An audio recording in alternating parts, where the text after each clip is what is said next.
I would like to call the April 7th, 2022 meeting of the Oahu Real Property Tax Advisory Commission to order.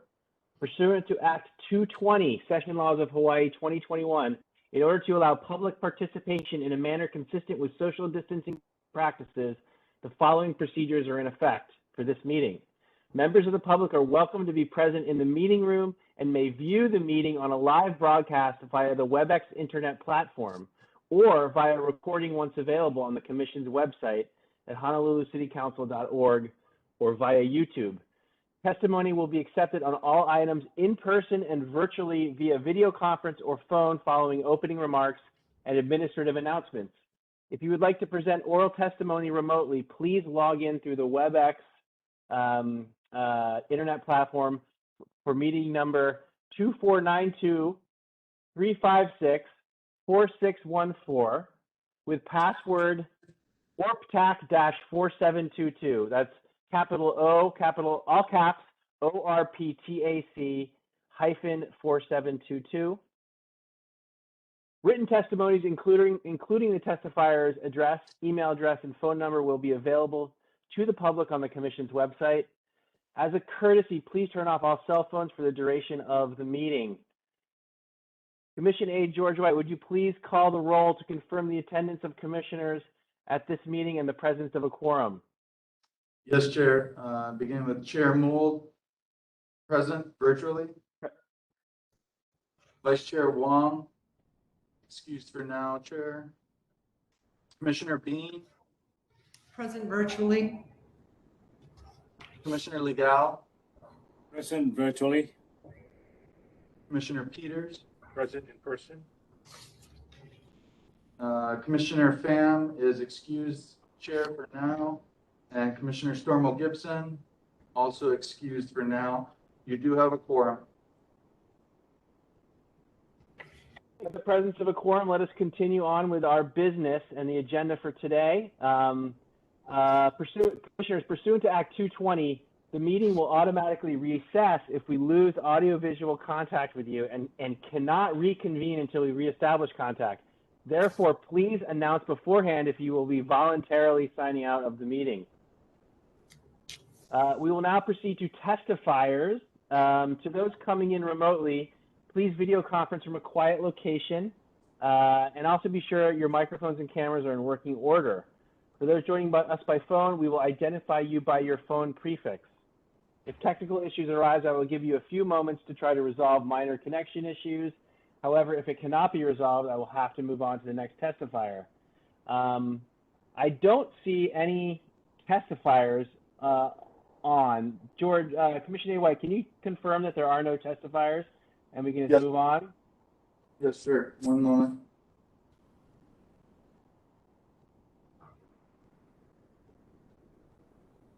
Chair, there are no testifiers from the public present. We do have an individual named Sai from Maui, as well as Administrator Martin from Maui, as well as Administrator Takara from Honolulu RPAD. There are no testifiers present virtually, and also no testifiers present in person. Okay. Then let us move on. Chair, specifically as to written testimony, there was provided to the commissioners 2 pieces of written testimony submitted today from former Commissioner Natalie Iwasa. Was 1 piece of testimony, and another piece of testimony written from Dale Olmos. And those pieces of testimony have been provided to you. And I would remind the commissioners that there is other testimony from prior meetings of the commission that touched upon these subjects, and those testimonies would still be applicable to the discussions today. Great, thanks, George. There being no other testifiers, or no testifiers, testimony is closed. Members, with your indulgence, I would like to ask us to take discussion item 2B out of order and welcome our distinguished guests from Maui County's Department of Budget and Fiscal Services and Real Property Assessment Division. Welcome, Administrator Martin. Thank you so much for joining us today, and welcome, Sai. Great to have you here. So Maui County, in its efforts, have been referred to frequently by our commission in conversation, as well as referenced by our city council. If Administrator Martin has any introductory remarks you would wish to make, please, the floor is open for you to make any introductory remarks. Afterwards, I may open it up for commissioners to ask you a few questions, if that's okay. Yes, that's fine. And I'd like to thank you all for inviting me here. Maui County has had dramatic changes in tax policy over the past 5 years. Some of it was expedited because of COVID, and some of it was enacted because of a temporary investigative group from 2019. And the shift has really been from, I guess, the general population to the classifications that contain transient tenants. That's been the large shift. So as with anything, a shift in tax policy comes with its pluses and minuses, and there are winners and losers. But I think the county generally is happy with the transition that we've made over the past few years, and we probably have a few more years to go before things settle out. But I'm open to questions. Great. Well, thank you so much. We've definitely been watching what's going on there. So, commissioners, any questions for our distinguished friend from Maui County?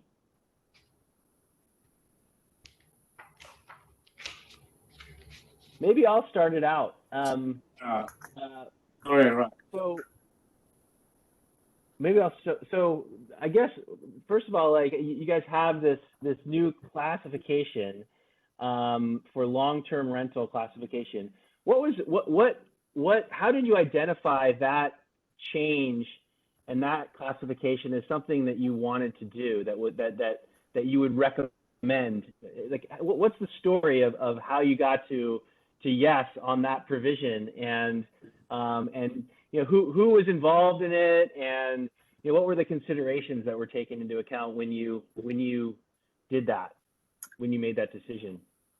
Thank you, Chair. So, of course, all of our legislation comes from the county council, and we had a temporary investigative group formed in 2019, and I think what triggered a lot of it was just the housing shortage on Maui, which I think all the 4 counties struggle with: affordable rentals, affordable housing.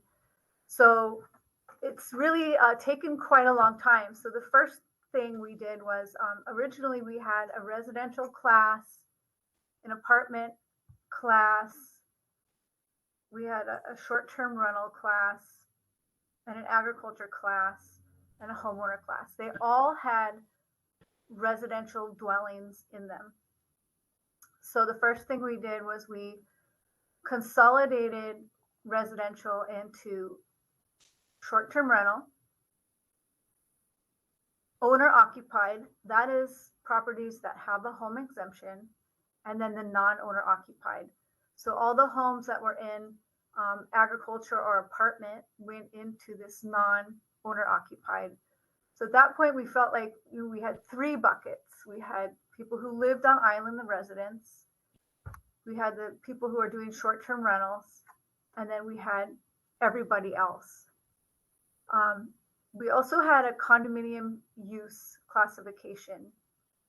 So condominium owners who were not declaring that they were renting short-term were allowed to apply for a tax relief to be classified as non-owner occupied. Those condominium owners were receiving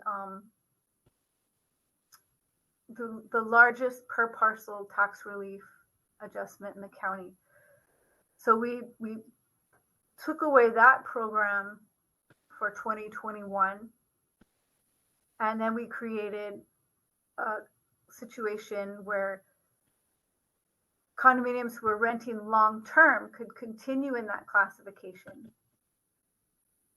And then that gave the division that year, 2021, to prepare for the implementation of the long-term rental class. So now we have 4 buckets for residential housing. We have non-owner occupied, which eventually should be, you own a home on Maui, but it's not occupied by residents and it's not occupied by short-term rentals. Then we have the homeowner, which we've got close to 27,000 owner-occupied residents. We have our short-term rental, which is our condominiums. So yeah, with long-term, not owner-occupied, owner-occupied, and short-term. During that process, we also implemented the tiered tax rates. So these residential properties are all subject to 3 tiers of taxation. So yes, there was a lot of movement. We spent the last year promoting the long-term rental exemption, and we got about 3,000. We are expecting, I'm hoping it will double. I'm thinking there's about 5,000 to 6,000. It is 1 year lease. So there will be people who don't want to apply because they don't want to be locked in. Another distinguishing characteristic about our home exemption program is that you have to have filed as a resident taxpayer prior to applying. So if you just moved here from the mainland, you do not qualify. If you've lived here your whole life and you're buying your first home, you qualify. So, there's certain nuances there. Certain people fall out. Our home exemption program is very generous. So if someone forgets to apply, or they don't file their state taxes, losing it can be very painful financially. It's a lot of information, isn't it? Yeah. Oh, yeah. So once a homeowner qualifies one time, do they have to reclaim the exemption on a yearly basis? No, they don't. They're allowed to keep their exemption. We do have compliance staff. We have 4 compliance positions in our real property tax office, and they work very hard. We get files from the state tax office, and we match those files against our applicants. And that's one of our biggest compliance measures, of course. And we use the mailing addresses and the post office, and we have LexisNexis and other ways too that we use.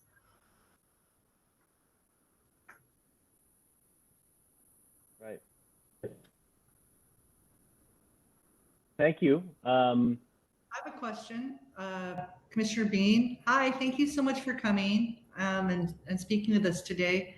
Have you, what is your analysis of any losses to the county due to the generous exemption? Let me get that for you right away. So every year we publish a statistical package. I will put the link to that in the chat. And so you all can go in. It has a table of contents, and our subsidies are on page 29. Looks like this. And at the top here is our owner occupied. So the rate plus the exemption provides almost $76 million in tax relief. So if you divide that by, the 27,000,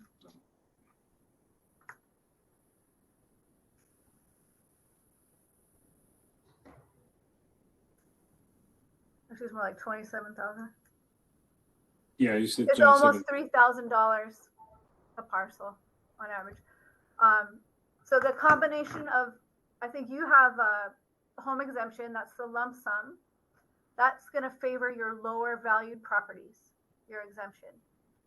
Then the lower tax rate is going to favor your higher value properties. So in the end, the highest valued properties get the most exemption, but our values in the owner occupied class are typically, the median values. We do have some high value, but probably the same in Honolulu. A lot of our high value properties are in the resort areas.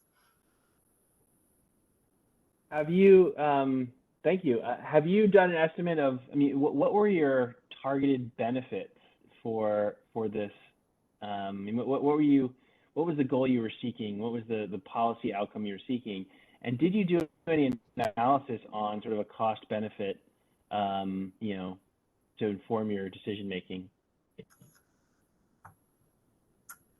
Well, the home exemption's been in place for a while, and the homeowner class on Maui.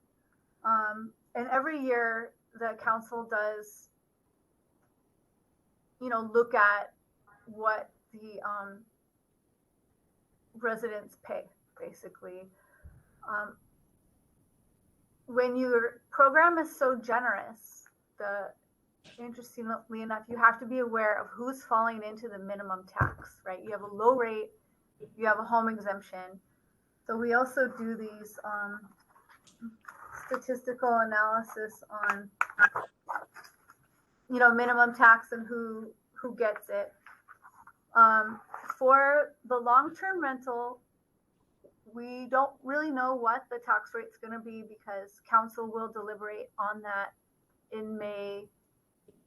But I'm thinking, it's going to be less than your non-owner occupied, but more than your home exemption. So it'll be somewhere in between. And I think you can read the ordinance. Oh, I'm going to make a little list here. The ordinance and the link to our booklet. I think, they just want to encourage long-term rentals. Maui is unique in that we have housing. We have enough houses for everybody. The deal is they're not available for people to rent. In our short-term rental class, we have almost 12,000 homes. So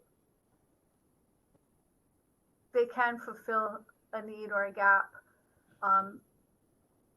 We didn't have that big of a turnout for people in the short-term category renting long-term and applying for the long-term exemption. I think we just had over 200.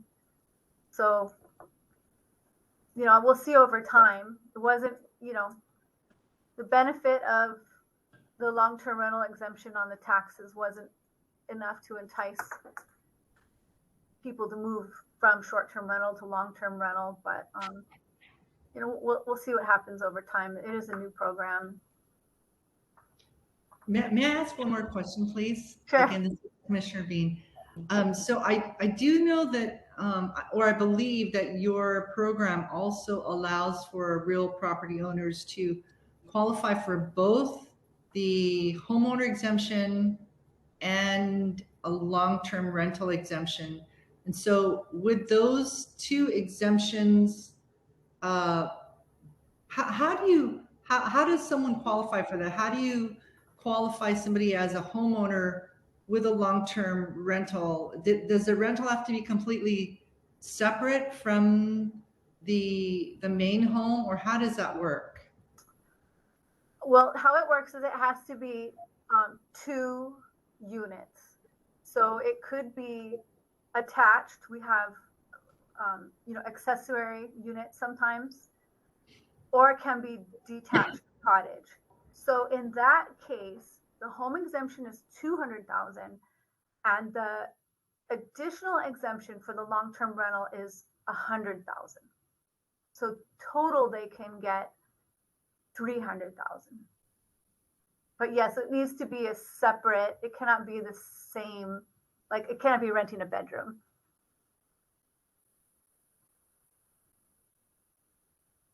Thank you so much. Yeah, and implementing this long-term rental is going to be difficult. Right now, we're looking into hopefully some automation with a program that can OCR the applications and create a template that we can load into our system. Otherwise, it will be very taxing for the division to be renewing, 5,000 to 6,000 exemptions annually. We have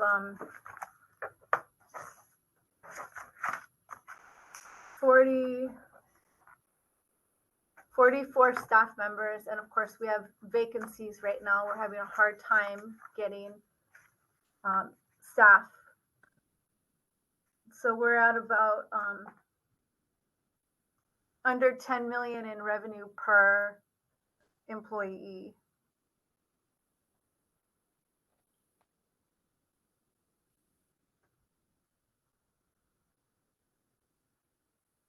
Chair, I have can you hear me, Chair? Yes, we can. Go ahead, Legal. Commissioner Legal. Let's have some clarifications. Thank you so much for joining us. First of all, the one that kind of caught me was when you said that a person coming into Maui and buying a property, they cannot fill out the home exemption. Just a clarification. Do you have to wait? So our ordinance states that you have to be a resident, state of Hawaii tax filer prior to getting the exemption. So we have a kind of a cheat sheet that I think it isn't it's hard to, I'm going to show you the timeline. Okay, so can I share my screen? Sure. You I can. believe so, yeah. Thank you. I'm going to see if you can. Commissioner. Do you see this right here? Not Let me yet. see it. We can't see it. Okay, wait. So green Hold on. one. Can you see this? Yes, we can see your home screen now. Okay. It says home purchased. Okay, hold I'm on, hold on. filing. It's not there. Hold on. Hold on. Sorry, Administrator Martin, let me just figure this out real fast. Mr. White is helping us. Let's see. Oh, here. Now let me see. How's that? No, not It yet. looks like- We only see the Try it desktop. again, I believe. Trying to figure it out. Try it one more time. It's not popping up today. Give me, oh, there you You know go. what? I have 2 screens, so can you see it now? There you go. There you go. Yes. Got it now. Right. Okay. So this is kind of makes sense, right? Because people who've lived here have paid the high state taxes for years, right? They've paid for the roads, they've paid for the infrastructure. So they get the exemption right off the bat. But if someone just moves here, right, they haven't been subject to the high cost of living or the high taxes. So I believe that this program also helps, our residents compete against mainland buyers because they can come in knowing that they're going to get the home exemption. So I think, given the current economic situation, making sure that they file prior to getting the exemption, especially because it's so generous, kind of ensures, that everyone pays for the services, because when you don't have this, it's possible for someone to apply for an exemption every single year and never really live here.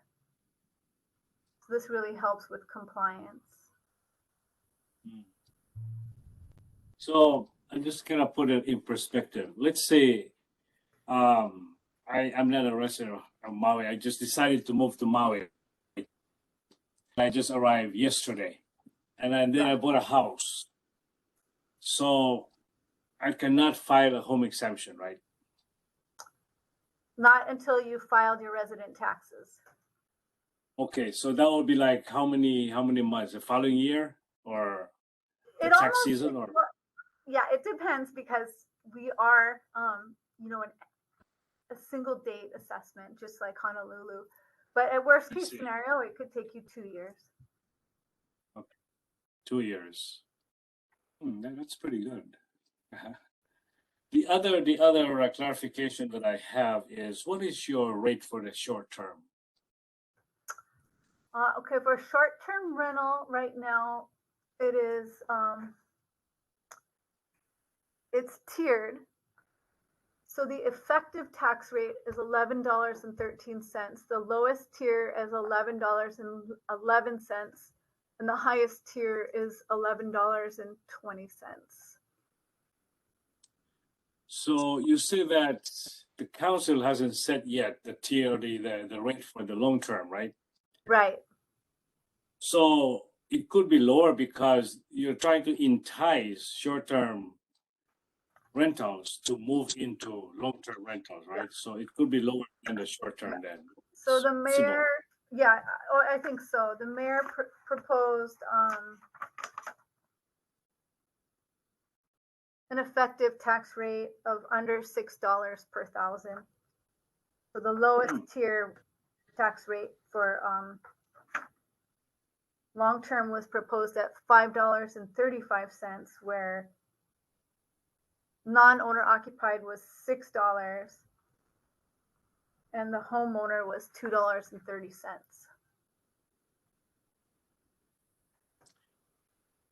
This is per What thousand? is your short term? Is it 30? Oh, sorry, Tracy. Go ahead, Tracy. No, Give I'm a sorry. clarification, You're saying that it's $11 and something cents per every thousand? Yes, so it's about 1%, yeah, of the assessed value, or yes, $11 per thousand. So I lost my train of thought. Sorry. The average what is tax rate across the country short-term is about 30? 1%. How long is your short term? Is it 30 days, 90 days, or 60 days, or what do you consider short term? Short term is you are zoned to allow short term rentals. And how many days normally? Well, our planning defines long-term residential use as occupied more than 180 days. But in a short-term rental, it doesn't matter it's the zoning. So you're zoned hotel. Oh, I see. Yeah, it's a zoning. Okay. It's your entitlement. Yeah, you already established the zoning short term. So if you're zoned residential, it should be short term. Yeah. I see. Okay. Thank you. Yeah, because that's plenty of short term, about 12,000 versus 3,000 for the long term, so. Yes. I guess if you can, with those, that would probably mitigate some of the, I would say, losses that you have for the exemptions, because you're giving quite a bit of tax breaks for the home exemptions. And somehow, somewhere, you get to balance your budget or something like that, whatever, so. Yeah, our pie chart, if you look at that statistical package, those visitor categories are paying Yeah.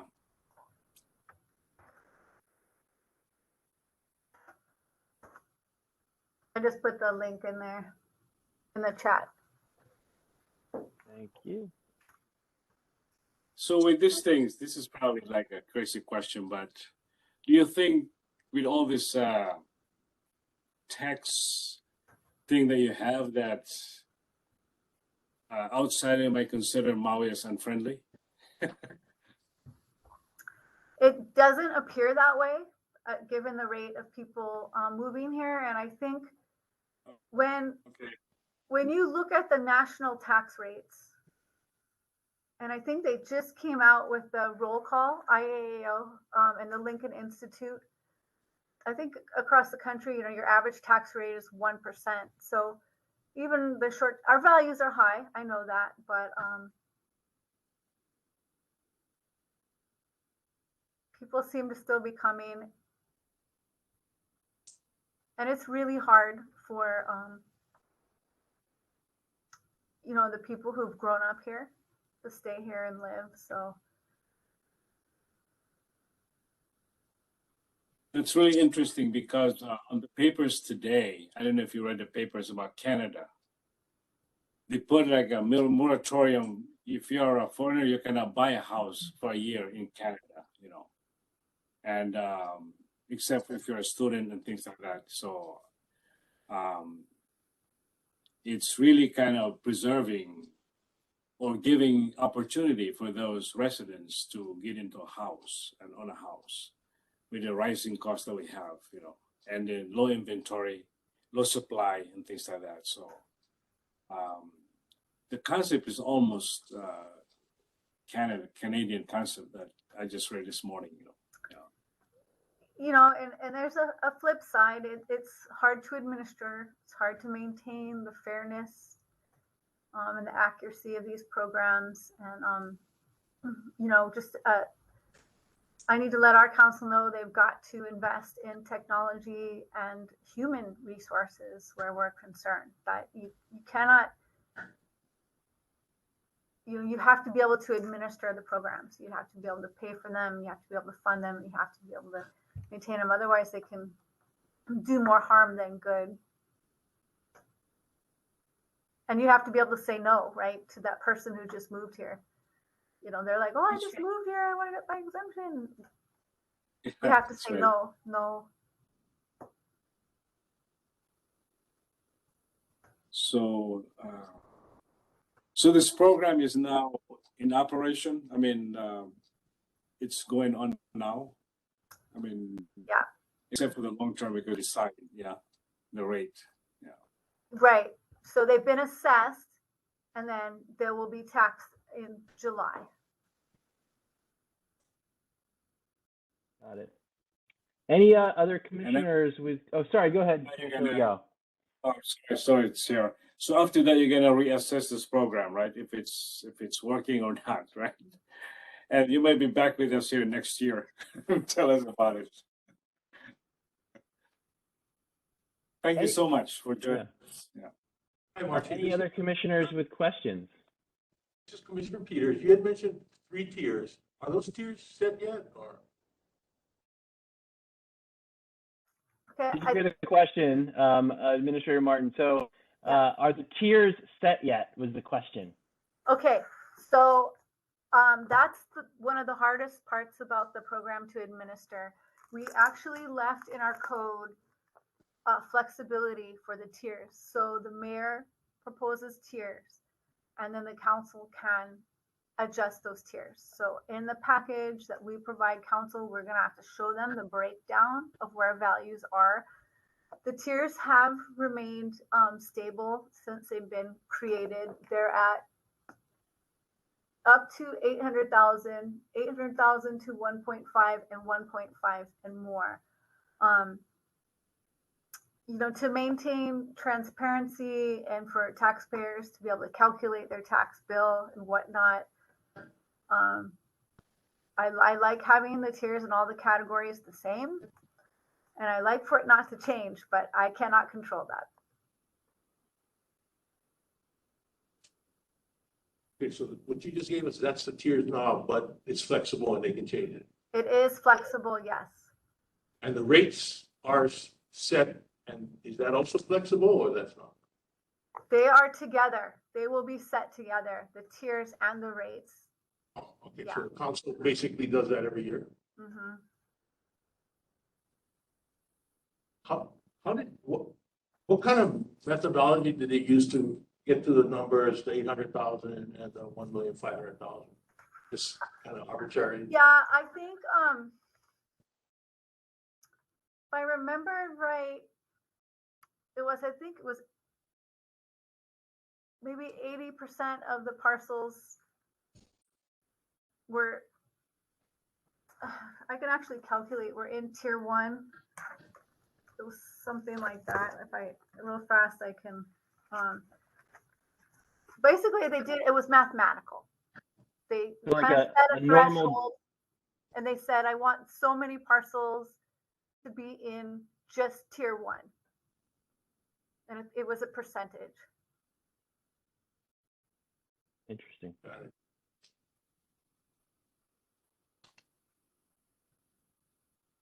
Any other commissioners with questions for Administrator Martin?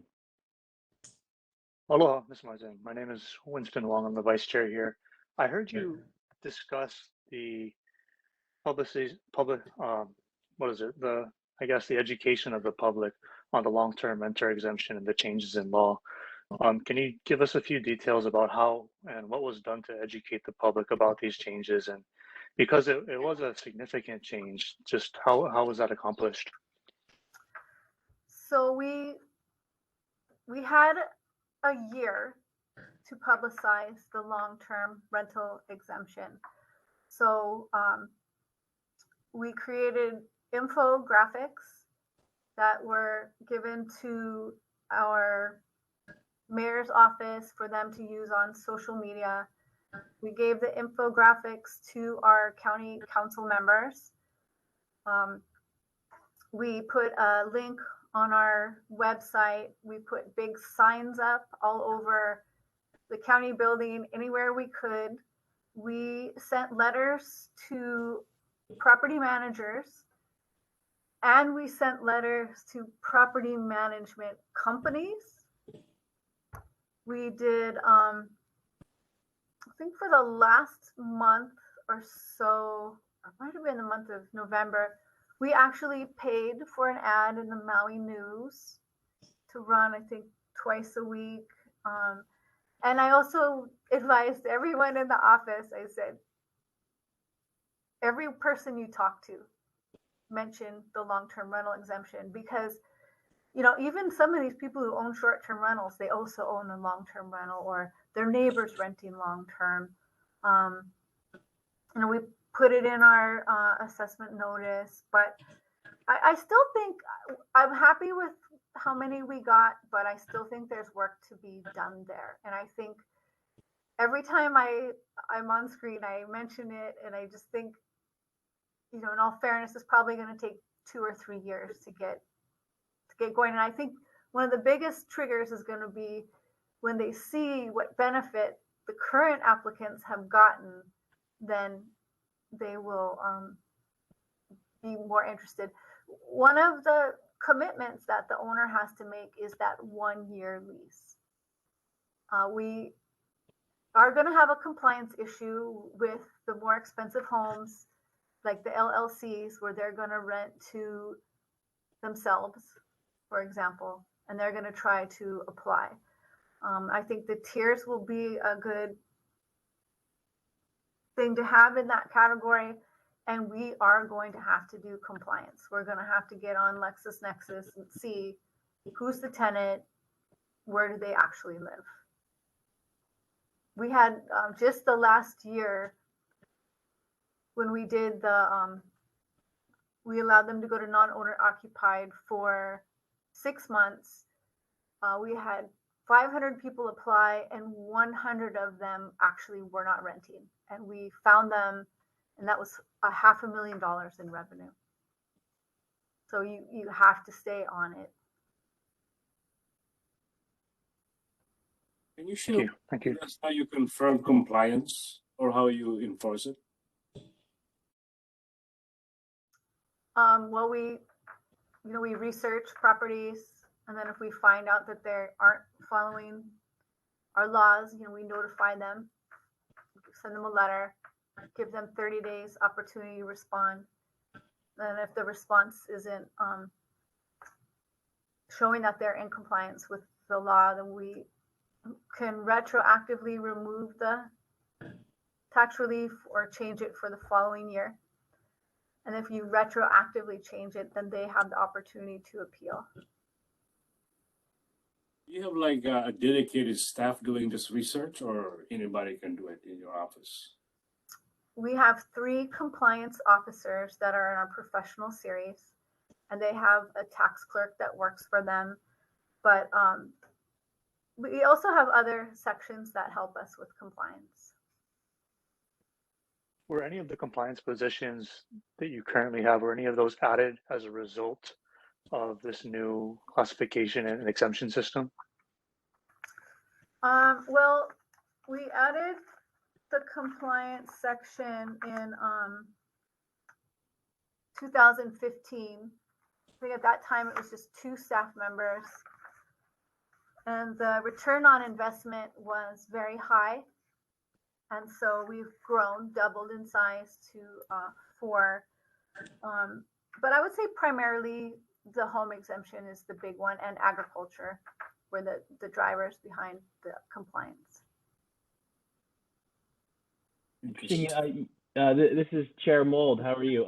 You mentioned return on investment. I'm wondering, could you talk a little bit more about what that return, how you looked at that return on investment for the additional hires? Was it just efficiency of work, or was it in revenue generated?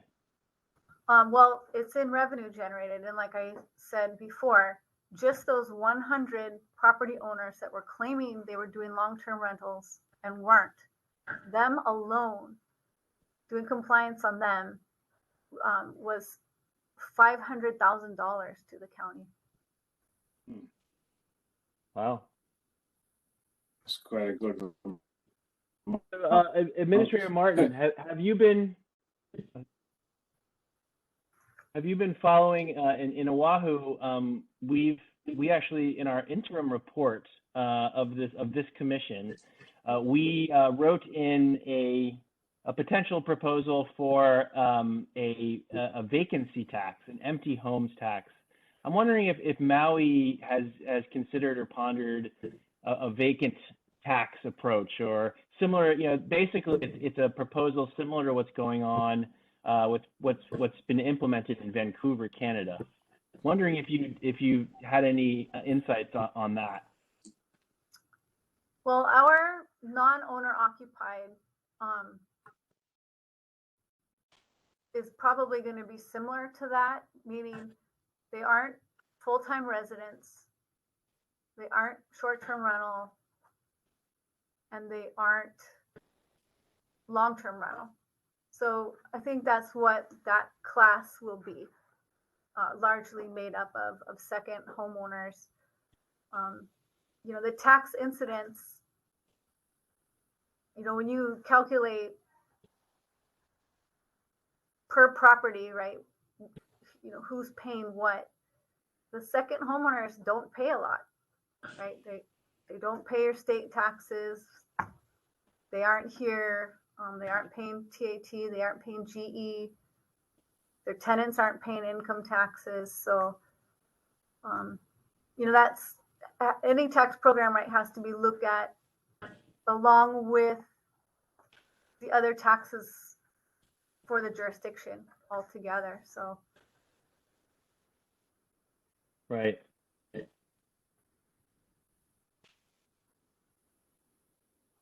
So remind, non-owner occupied is 180 days or less or more, sorry. Well, it's not zoned to allow short-term rental. Okay. So the zoning is probably ag, residential, and they don't have a home exemption, meaning they don't live here. And they don't have a long-term exemption, so it's probably not occupied by a long-term renter. So it's, good chance that it's a second homeowner. Right. And what is the tax rate currently for that class? For that class, it also has tiers. So the effective tax rate is $6.13. So essentially the same as the homeowners. No, The long-term. homeowners is $2.30. Oh wow. Okay. Almost seem like the long term as of now, I think. Oh well, thank you very much. Really appreciate you taking the time today. With that, I think I'll give one last opportunity for commissioners to come in with questions. Other than that, are there any other questions for Administrator Martin? No, thank you so much. Right, thank you. Thank you so much, Administrator Martin. We really appreciate your time and look forward to, we'll dig into all your work that you've done over there. And I hope we might be reaching out with some more questions as we go along. So thank you so much for taking your time today. Okay, returning to item one. So returning to item one on our agenda. Actually, returning to item, let's actually go into section 2A of our agenda while we're at it. It's sort of a nice segue. And this is, 2A on our agenda is the retiering or restructuring of Honolulu's existing residential real property tax classifications and the preliminary report, of the subcommittee. With that, I'll open it up for discussion on the retiering and restructuring proposal in the subcommittee's preliminary report.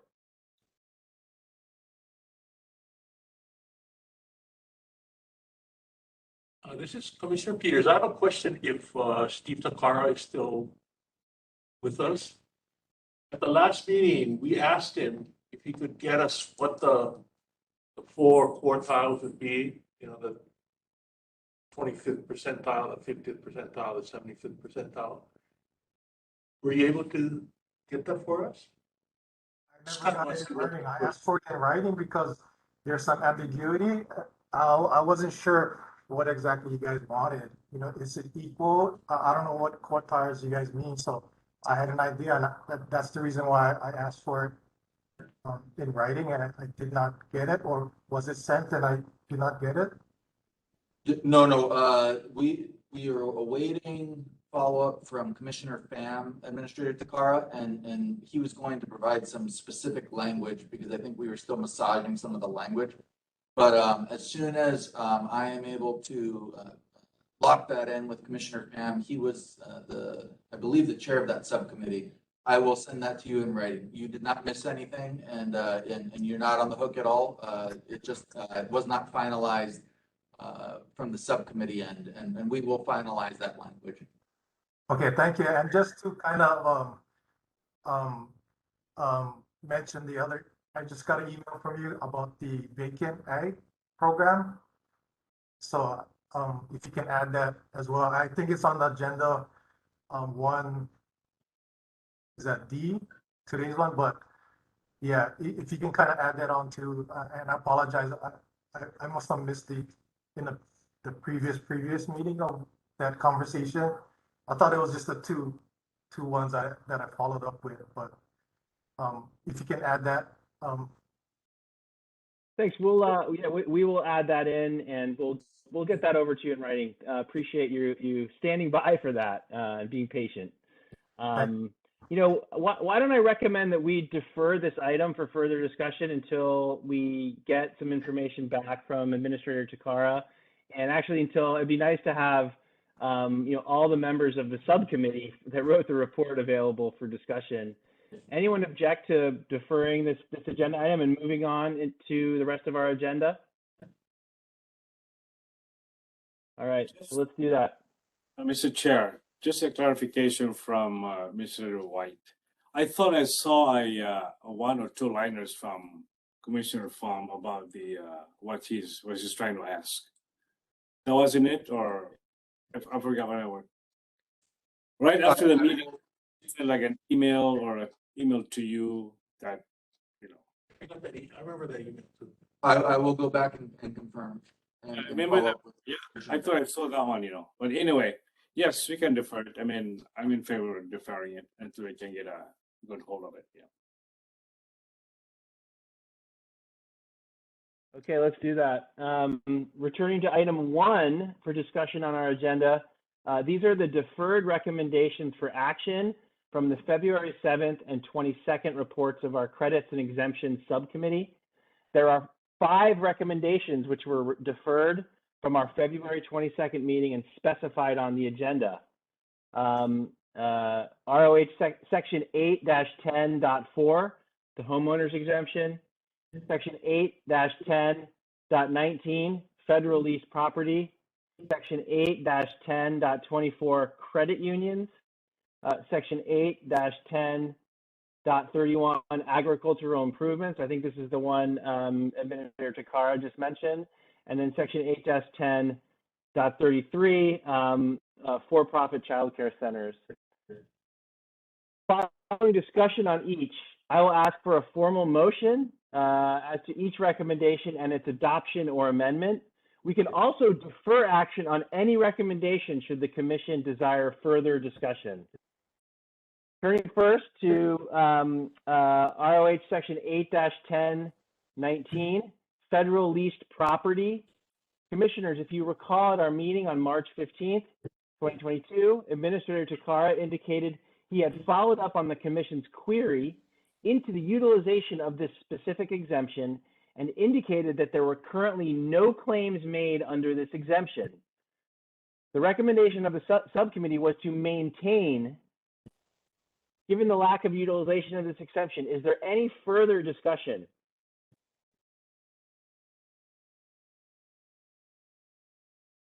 Members, is there a motion? Okay. I have a question. Maybe to Vice Chair Wong, just to refresh my mind. What is the benefit of this federal leased property?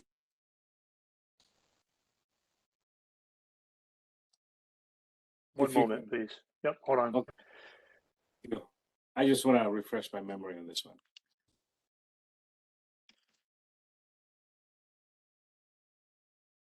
So my understanding, the benefit of the federal lease property is to, I believe it's to avoid having any tax being attributed to the federal government. I think to avoid those instances. I know that part of the section in question precludes any type of lien or any type of lien or debt being attributed to the federal government. So I know that's part of the exemption. To the rest of it, I haven't found anything in the history to explain otherwise. I really think that in the plainest terms, the reason for this exemption was to just avoid conflicts between the federal government and land that they take over or lease or that they lease out, and between the county's administration of its real property tax system. So I don't know if it was to encourage anything. I think it was more just to avoid those conflicts. Okay.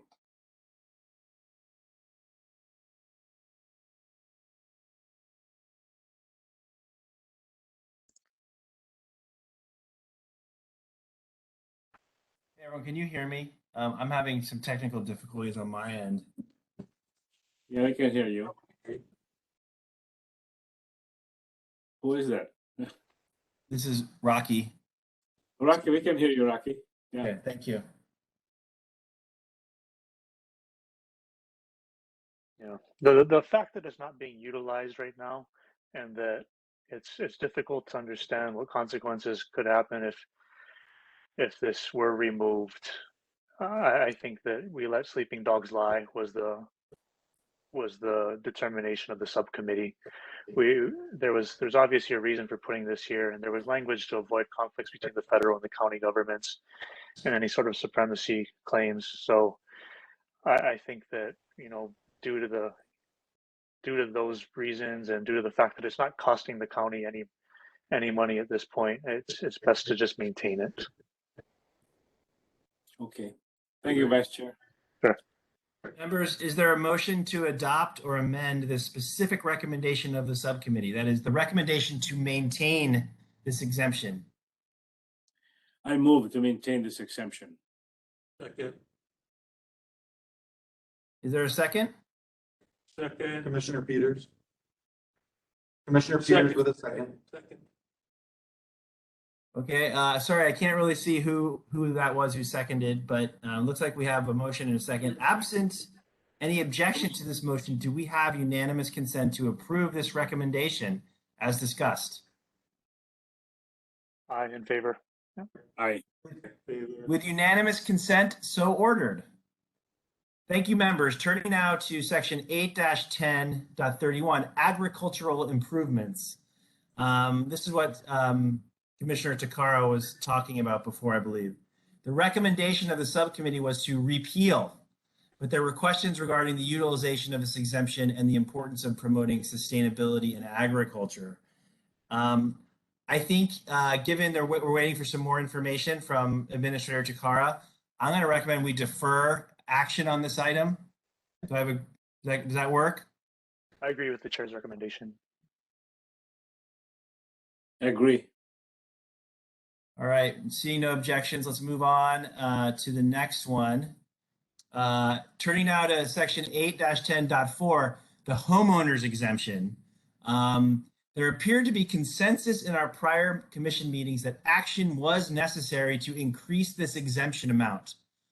The debate was really revolving around how best to do this. So with that, I'll open this up for discussion from members, commissioners. I just want to start off Remember, the I conversation.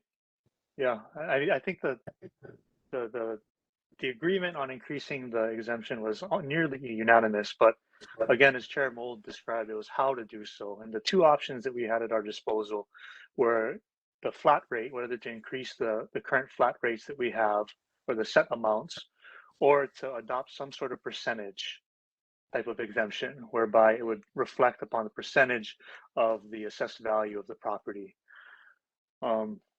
Obviously, the set rate is going to be more valuable to those properties that are of lower value because it is going to be a higher proportion of the value that is assessed.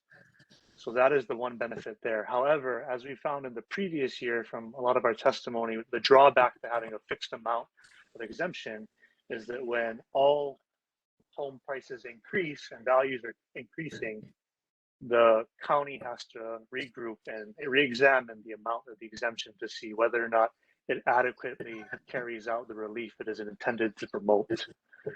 My thought is that that will not change if we continue with the set amount, that it will continue to require an increase in value, no matter what value we determine.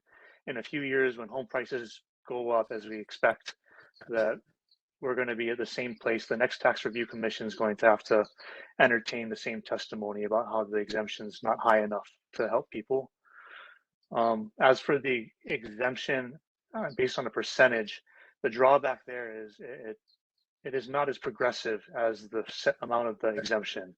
It obviously applies equally, for a lack of a better term, or you have that flat percentage across all proportions. So a $1 million property is going to have a higher cash exemption than a property valued at $500,000. That is the drawback. It is less progressive. However, it will not require the same type of regrouping and the same type of discussion after prices go up to determine what is an appropriate exemption amount.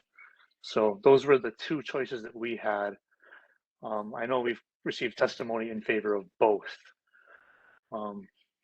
So I think that in the spirit of just having a simpler structure and not having to re-examine the amount of the exemption, I think that the percentage makes sense to me. I know it's not as progressive, but it could be achieved in the form of a tier, perhaps, where maybe like the lower tiered assessed properties might have a higher percentage of that value. But I think that the percentage across the board might solve the problem of having a new set amount have to be agreed upon by the city council every 4 to 5 years as it's done in the past?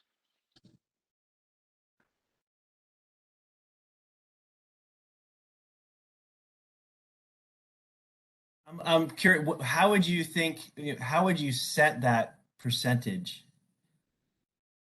Well, I guess the amount of the homeowner's exemption, we obviously have a number of exemptions for homeowners, right? There's the normal one, and then there's an increase in that amount for if you're a senior, if you're an older homeowner as well. So I think any change to a percentage would have to include those different classifications, but I say maybe take the median price of a home in Oahu at this point and take the percentage of the current exemption and see what the percentage that is, and maybe use that as the baseline. Obviously, if you've got a senior homeowner, that exemption is going to be higher, so their percentage would be higher based on that $1 million percentage. I'm thinking we could actually potentially design something that gave us the best of both worlds, like maintained a minimum floor to get that progressivity that we're looking for, but then have sort of a ratcheted kind of reset with a ceiling. I would want to put a ceiling on like the absolute value of what that exemption would cover potentially, because really high end properties, if that's just goes up with the value of a really high end property, that becomes a pretty big absolute number. So I'm thinking this needs a little bit more analysis.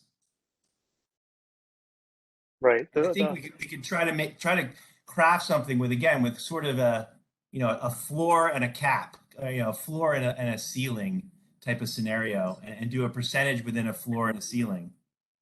Right. I like that floor and ceiling idea, but the only problem that it gets me to is that we have the same problem of whether or not, obviously it's not, whether the exemption is adequate, but we still have a flat number that's going to have to be changed and looked at every few years. But I like that idea because it does include the same progressivity at the lower levels, and it does cap the benefit to those who may otherwise be receiving an unreasonable exemption amount. Would the subcommittee be willing to take this back for a review and take a look at it in a meeting between now and our next meeting?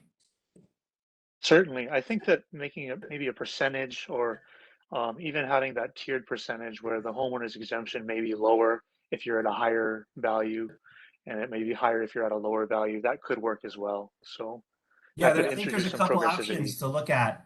Yeah. I think the intent is to maintain progressivity if possible, but definitely to increase this to catch up with the rise in valuations that has been occurring over the years, and to set something up that is more administratively sort of automatically sets in as opposed to having to be reset by council every year. Does that capture that right? I agree. I think the main complaint from the public has been that the exemption is not responsive to the market. And this change to some sort of percentage would be intended to address that, responsivity to whatever changes come to the homeowners market. But I think that I agree. We can defer this. We can look back in subcommittee and hopefully provide something acceptable to the commission. Yeah, because Mr. Chair, this is Jack Legal. I just recall some of the testimonies that we have, which is basically came from seniors, saying that the exemption doesn't really kind of it doesn't go up with their with their income, or it doesn't consider their income. So once they retire, they're basically on fixed income, and the exemption doesn't really reflect that. So that's one thing also that we need to talk about when it comes to senior. Because most of the I agree completely. Yeah. Don't the seniors aren't they able to use the low income exemption where it's capped at 3% of their income? So if they're living on a fixed income and it's quite low, they're going to get the exemption and they're going to pay a lot less anyway. So I don't see the need for it. That's a whole separate exemption, and it's available to all of them. Seniors who have maybe a very high living on fixed income, it'll be a high fixed income. They can afford to pay it. See the need for that. I also have one more thing that earlier today when we listened to the administrator from Maui, she mentioned that the Maui Council has a flexibility to change the exemptions every year as well as the rates. I think it's that hard for our council to do that either. I mean, they're the ones that have to set the budget every year, so they know what if there's going to be a surplus or a shortfall, and they can use both the rate and the homeowner exemption to make sure they can balance their budget. We have budget chair Seo. I'm curious what you think about this. Well, I'm really happy we're having this type of a discussion. That's number one. Number two is that I think Commissioner Peter is correct. We can Has look at joined the rates. meeting. I'm sorry, we can look at the rates. You're correct. I believe most of our council members would be afraid to increase our present rates for residential. If you've noticed in the past years, our predecessors looked at other classifications for the increases in real property tax. The resort classification was a big one, commercial and industrial. The council always tries to stay away from residential. But if you're looking at it from that perspective, I would make a request that whatever increase in real property tax exemptions for both the regular families and the seniors on top of the base, that we look at it as far as trying to be at least budget neutral. Because I was going to say, if we ever do anything in regards to controlling the valuation with the home exemptions, I would be open, but it's going to be in the out years that we can anticipate it. And secondly, the other big concern for me right now, I think Mr. Takaro would know how much has been the windfall on the increased valuations of real property tax on Oahu. Would that be sufficient enough? I'm trying to research that now in regards to our collective bargaining, which is also coming up. So whatever the increase I felt as far as the valuation, it was set aside to address what would be the cost of collective bargaining. Or do we go back into the base budget and start carrying off like what we did the past 2 years in regards to the district that occurred? And that's all I'm saying. Yeah, we can look at it, but I think for Rocky, if you were there at the council meeting, I couldn't even get the bill for the real property tax exemption to be discussed. We did get to first base because the members were afraid that if you had adopted on first reading, your opposition would use it against you, that you support of repeal, homeowners exemptions, etc. But that was not the point. The point for me was to educate the membership of the council on what is the total impact of these exemptions on your county budget.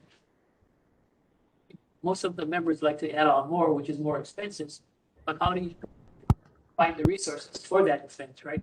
So the big ticket item right now for all of you will be the collective bargaining agreements that we have 8 other bargaining units to address. We did settle with bargaining unit number 1, that was UPW, and their 4-year package cost us about $43 million for 4 years. Then we've got HFD, Fire Department, then we've got SHOPO. SHOPO will be the big monster in the room because of how we can try to increase, Tracy and others, Jack, the recruitment and retention. We have 300 plus vacancies. We've seen that in the news. So that's the kind of concerns I have in trying to determine what's really going to happen with government financing tied to collective bargaining. I'm looking at all different angles at this point, but I couldn't get to first base on the Mr. Wong, Commissioner Wong, on the real property tax exemption bill. Jack, you cannot laugh. I'm just trying to educate the members, just like how we've been educated by you, the commission. Okay. Councilmember say, how often do you do this collective bargaining? Well, we haven't had one for 4 years now, so this one is going to be up to 26. So from 21, 22, last year UPW got a $100,000 bonus, and then it's gonna be 334 in the out years. And it's all compounded now. Yeah. So that's the concern I have, because I would never want to put the council members in a very awkward position. That we've got to go back in, let's say, May, to revise the budget downwards in order to pay for salary increases. And that's it. Does it make sense, George? Well, that's a lot of, yeah, makes sense, right? Yeah, it is. And the biggest topic that you folks should watch too would be what's happening with the teachers. If the teachers are going to get more than this, 13% increase of what UPW get, like I shared with some of the members, UPW became the baseline, the floor for all negotiation. It's not going to go down. It just has to go up with all the other bargaining units. So that's why I'm happy that I'm listening to your discussion, because, like, for example, the property of U.S. lease under National Housing Act. Yeah. If no one's taking the credit and no one's taking the exemption, maybe we should repeal it. The reason why, then they'll come back and start scrambling, telling us why we need it. If Steve Takara is saying no one's taking the credit or the exemption, that's fine. We don't need to measure on the books at that period of time. But this is going to affect the military installations more and more on housing. Active land lease, all those properties that we have. Maybe Steve can help me out. There was no exemptions and no credits. Please, if I may, to kind of follow up on Vice Chair Wong and Yes. what the chair said regarding that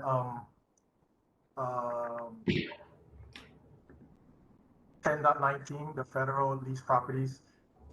Our research wasn't that deep, but it's associated with, as you mentioned, the National Housing Act. And our brief research shows that that National Housing Act may have sunset or have dissolved. So that's why we're not having any exemptions. But I think to recognize Vice Chair Wong's comment is that, if we do leave it open and that comes up again, do we want to not have that option to help out the federal, because I would imagine that kind of the ripple effect on the housing market would be affected in some way. I just wanted to throw that in there. And if I may, about the home exemption programs, as discussed in Budget Committee, there's Bill 7 that kind of recognizes it. I believe the purpose statement of Bill 7 allows for the discussions that you guys are currently having. Thank you. Great, thanks. We'll look that up. Appreciate that.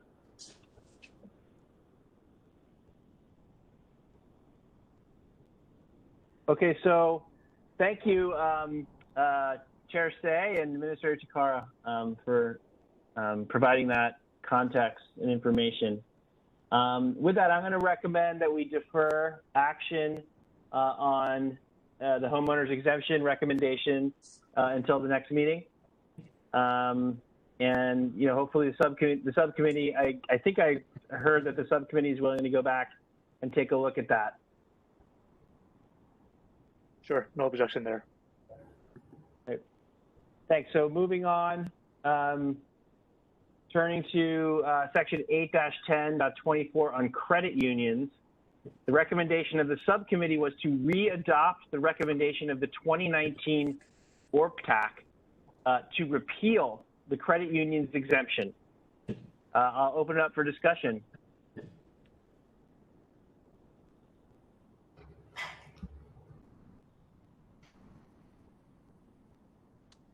So if you remember, there was pushback from a number of stakeholders on this. And the original intent of this exemption was because credit unions were, providing a unique sort of public service, lower cost, banking services for particular segments of our population, of our society, and that justified this exemption.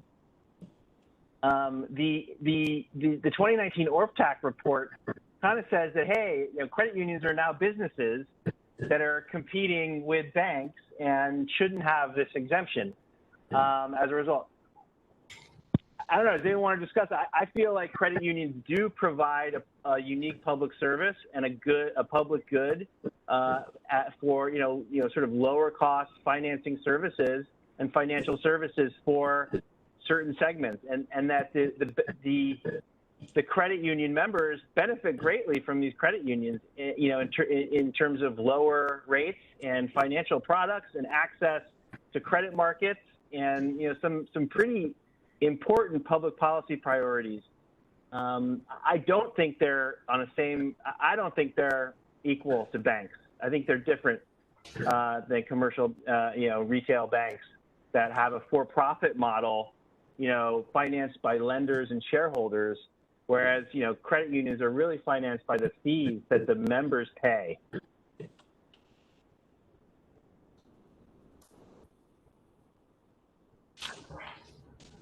Vice Chair Wong, and I still agree with our original recommendation that we repeal and adopt the recommendation of the 2019 Commission, in part because credit unions do provide a business type of service, and because they are so widespread now, I think that the prevalence of credit unions and the fact that they've opened their memberships to larger and larger populations now, to the point where you can see plenty of commercials on television, on the internet, and in print right now.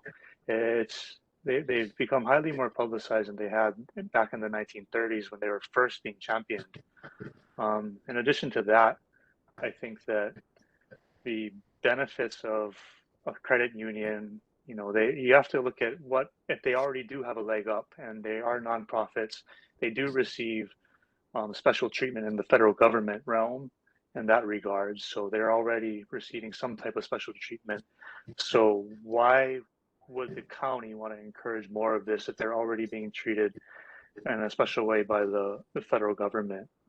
To this point, I haven't seen a lot of evidence or testimony. I've seen a lot of evidence and testimony propounding the good that credit unions do and the good purpose that they have, but I haven't seen hard facts and real comparisons of the rates, the lending rates, and the types of savings and interest returns that they give to their clients, and how that differs from other financial institutions, really to justify the credit's existence at this point.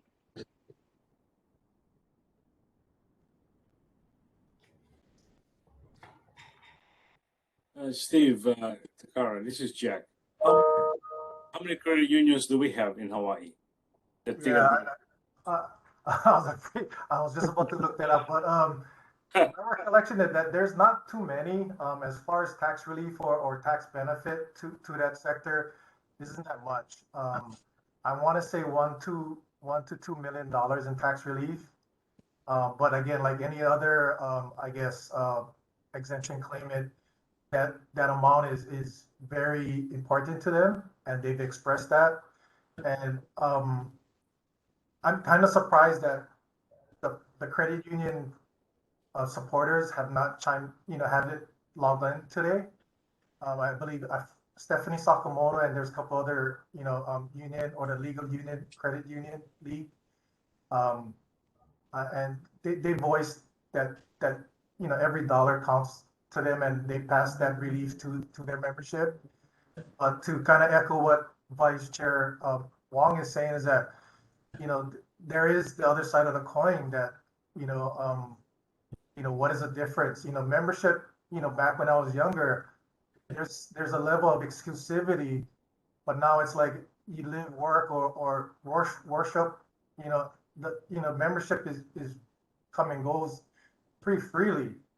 I was questioned when I testified, years ago when this came up, what are the benefits? And,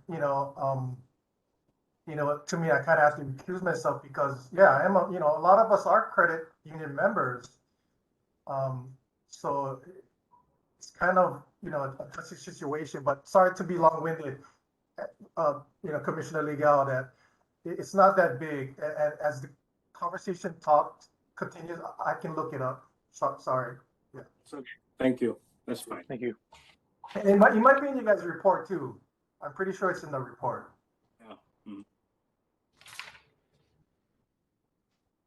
See here in the chat, thank you, Larry Manutai. The state tax office numbers show that 92 credit unions in the city and county of Honolulu took the exemption in 2021, 2022. Any other discussion? I'll say from my day job is in renewable energy and solar energy. And I will say that, credit unions provide services to folks, financial services to folks to finance systems that the private market doesn't provide. And so while I'm part of that industry and, take that for what it's worth, I have observed that in the past. One other personal experience I had with credit unions was during the COVID-19 pandemic and the city's response to the pandemic. The credit unions played a pivotal role in working with the city to disperse rental assistance during the COVID-19 pandemic.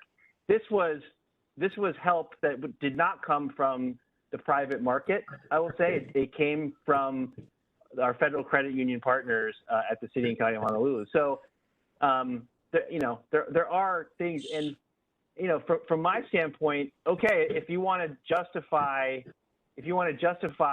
having the exemption, I think we should also look at justifying taking it away, because I think the status quo is that it's there, and so if this is then taken away, it's an additional cost borne by these entities. So I think I think we should err on the side of conservatism on this one, if they are saying that it's marginal for them and that this could provide an impact.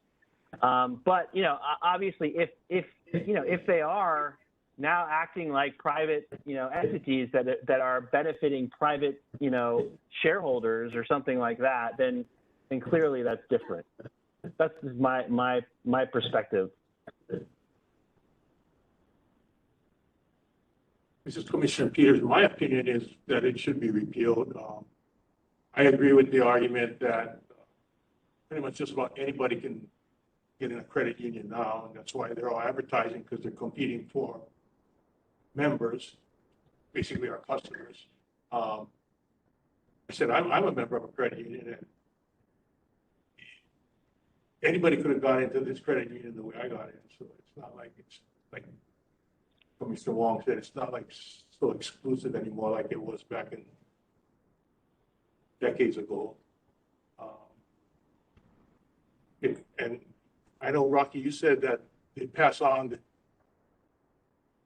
to members. Nothing gets passed on to us. I mean, in a savings account, they might pay a slightly higher rate than the bank, but it's still next to nothing.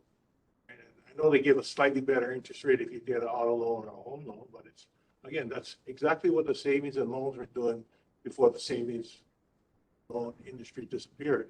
Like I said at a previous meeting, the credit union just stepped in and kind of became the savings loan industry. And I don't think savings loan industry was getting a tax break from the cities. It seems like if they're instead of passing on the savings to members like us, it seems like they're spending a lot on advertising and things like that. They could easily bring up the point that they're nonprofit. Easiest way to eliminate profit is to just pay your employees more. You can pay it in the form of a bonus at the end of the year to eliminate any potential profit and buy your nonprofit. So I don't go for those arguments.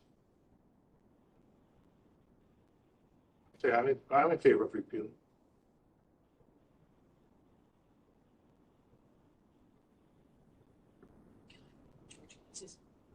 Rocky? Any other? Yeah. This is council member saying. I looked at everything on a package. If I wanted to really help our seniors and our local residents who are homeowners, I would have offset the loss of revenues with these type of exemptions. You know what I'm saying? Whatever you generate in savings can be used to become the expenditure for increasing the homeowner's exemption. That's what I was trying to address. That's where a lot of members do not understand what the idea was behind all of this. You see 163, 67 million. If that could be repealed, that money could all go to homeowners exemptions, where everyone benefits also. But I'm happy, that's why we're having this kind of a discussion. I wish more of my colleagues would be part of this discussion and listening to what we're talking about. But it's going to be up to you folks to decide. I've got to try to convince the council members, which I don't have the opportunity because of sunshine law. But I am concerned about earlier what I stated for the record, which is collective bargaining for government services first. Thank you. Since Thanks, Chair Say. So I think we probably need to have some more discussion on this. I would like to see, somewhat, related to what Vice Chair Wong brought up, I wouldn't mind seeing a little bit more analysis on the numbers of this, and, maybe like a side-by-side of what the business model and who the beneficiaries are of the federal credit union model versus the private model, and that kind of thing. So I would recommend maybe let's defer this one till next time, because I think it's going to require some more discussion.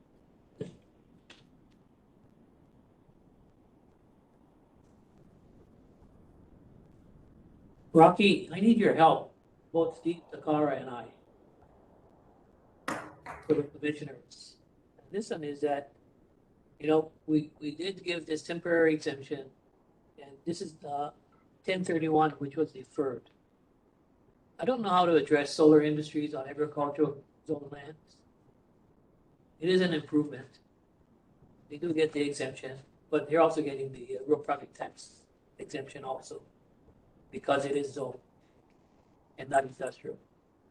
Watching what the legislature is doing, they're making it more and more hard on the counties. That now they want to have housing. The Land Use Commission wants to have affordable housing, not taken into consideration. Are we ready for all this? So can the commission look into that? Maybe Steve, we're supposed to do some work this interim, but I've got so many other issues that I'm trying to address. Yeah. This is the real property tax for agricultural lands, renewable energy on agricultural lands, Chair Say? Is that what you're referring to? Yes, if the commission could do more research in helping us out, Steve and I. Can I grab the mic? I won't hog the mic, hopefully. I'm glad to see Councilmember Toba's staff is on here as well. But to kind of address what Budget Chair Say mentioned, so there's House Bill 1637 that's going through, that's gaining traction, that addresses what, when Bill 39 was going through council last year, I'll really say that, I was in support of a pilot program. Pilot is the acronym for payment in lieu of taxes. So that's what House Bill 1637 is all about. It made the crossover, it's gaining traction, it's going to the Ways and Means Committee. So we actually had conversations with stakeholders, as well as, Kirsten from State Energy Office, I believe Scott Glenn, and, people in the like HECOs. So our division, as well as department, is working with stakeholders to address House Bill 1637, because there needs to be a council bill that's compatible or congruent with this House bill to recognize it and to apply it to the county taxes. So basically the concept is, if they qualify under House Bill 1637, then a council or each county would need to recognize it in a program in itself to recognize it. So they would pay something in lieu of taxes. The initial was $1,000 per megawatt plant. So they actually will be paying more, but that figure is up in the air. But the idea or the concept to kind of help this industry and to meet the state to meet the 2045 goals. And I'm sure Chair Moles is very familiar with that. So to kind of answer this, and we can talk offline and the other council members as well, because we're crafting a bill, Budget Chair Say, on the council side, to be compatible or complement that.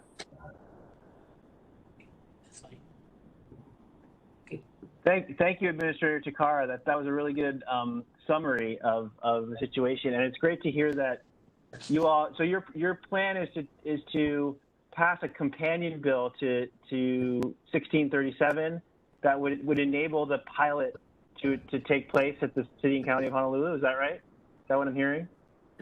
Correct. Yeah. Right. I don't know if it's companion or complementary or yeah. Anyway, the state would set something up. Then we would basically engineer something or craft something on our side to allow that program to happen. Because sorry, real quick. So basically, the concept of Bill 39 lowered the taxes as far as the agriculture the use of production of energy on agricultural lands, which lowered the bill significantly for this upcoming tax year.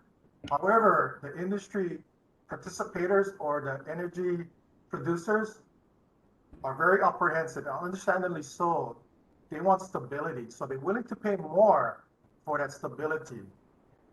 And that's what we're trying to accomplish on both sides of that consideration.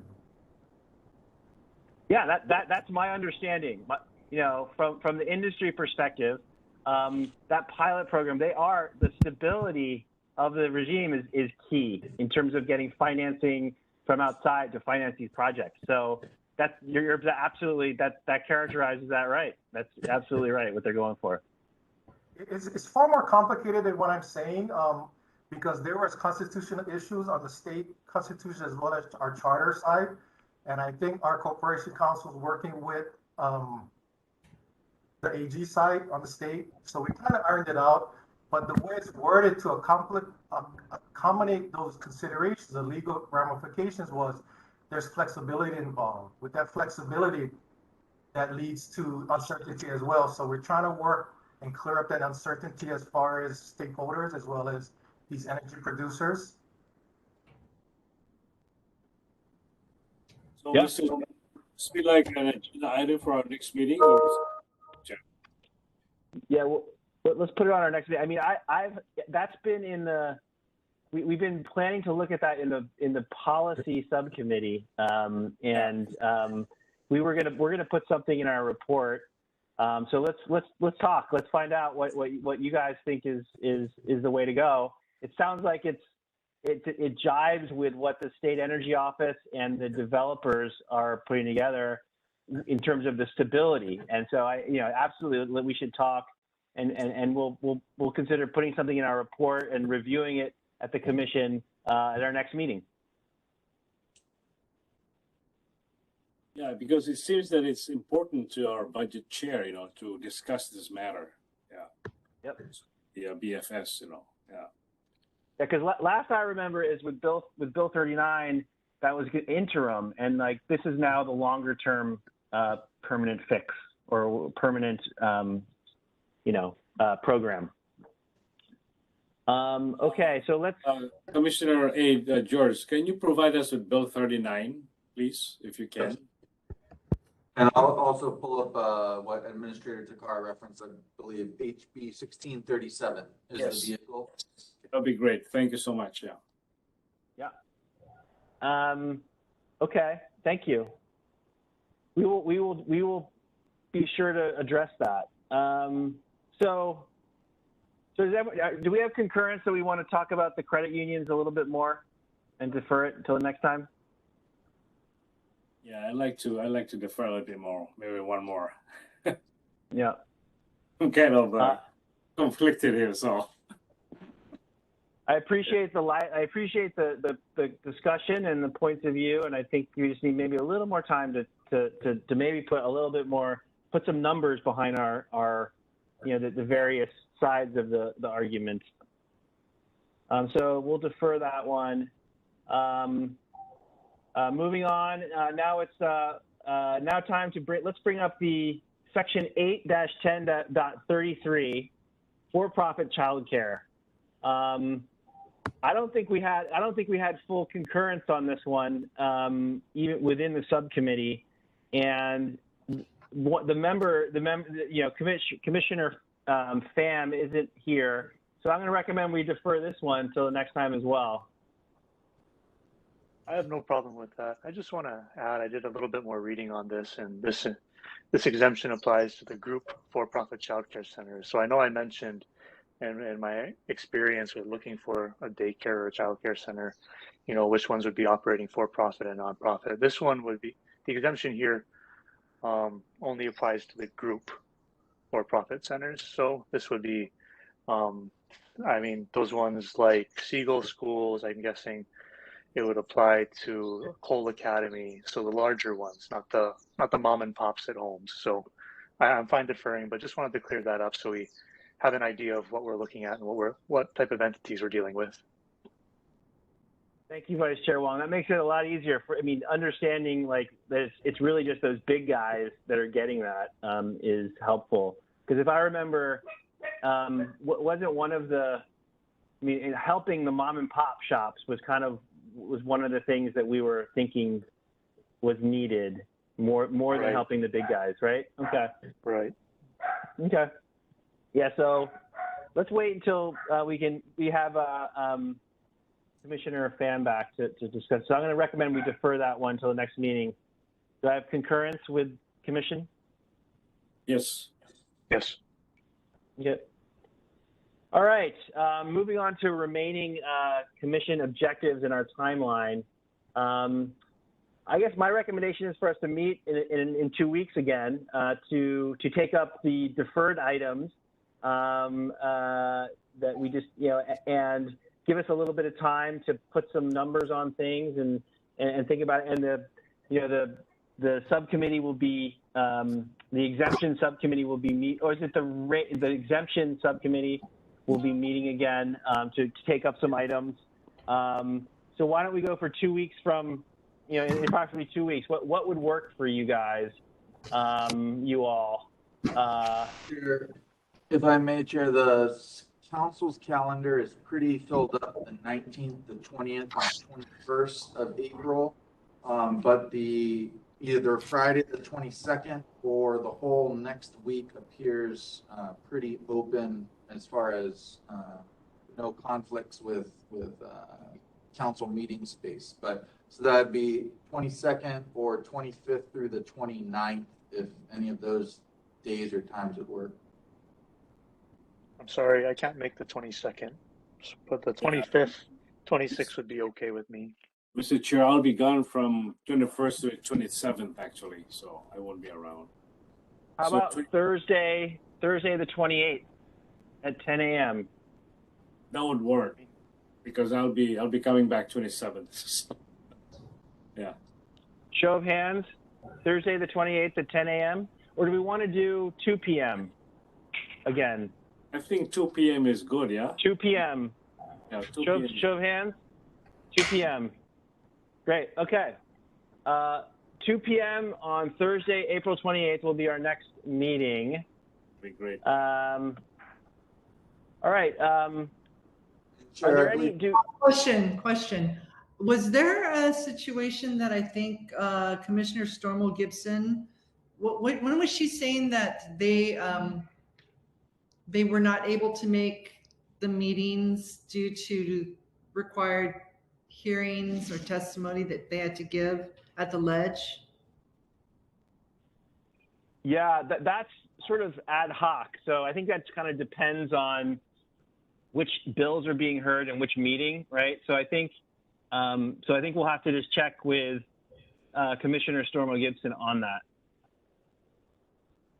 And Chair, in the interim between now and the 28th, I would suggest that the Chair encourage Commission members to hooey up with their subcommittees in the coming week to 10 days, and anything you guys want to chat about, just if there is anything to chat about, And then feel free to provide, any sort of written recommendations. Ideally, this meeting on the 28th will be kind of a coalescing or gelling of anything out there in the ether that's on your mind, whether the policy subcommittee wants to come up with thoughts regarding the renewable energy issue, or if exemptions wants to come up with revisions or rates and classifications. But if the 28th could be treated kind of as this final gelling of anything that's been on your all's minds, meet with the subcommittee beforehand so that we can get it on the agenda of the 28th and everything can be out on the open and out on the table for you all to hash out.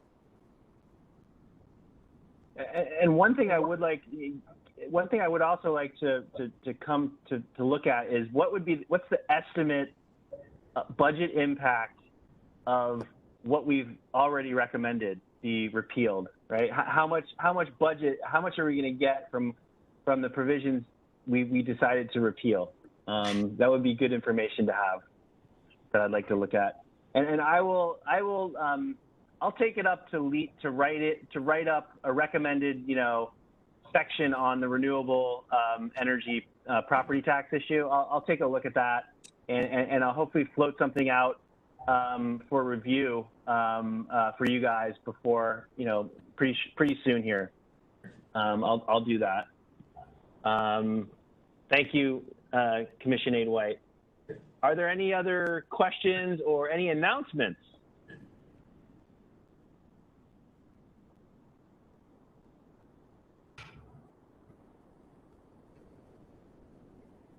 Okay. It appears there's no more business for today. Is there a motion to adjourn? I move to adjourn. Seconded. Motion to adjourn by Commissioner Legal with a second by Commissioner Bean. There being no objections, meeting is adjourned. Thank you. Thank you. Thank you, Chair Say, for being with us. Yes. Yeah, thank you, Chair Say. It was valuable. Thank you. Commissioner Wong, thank you.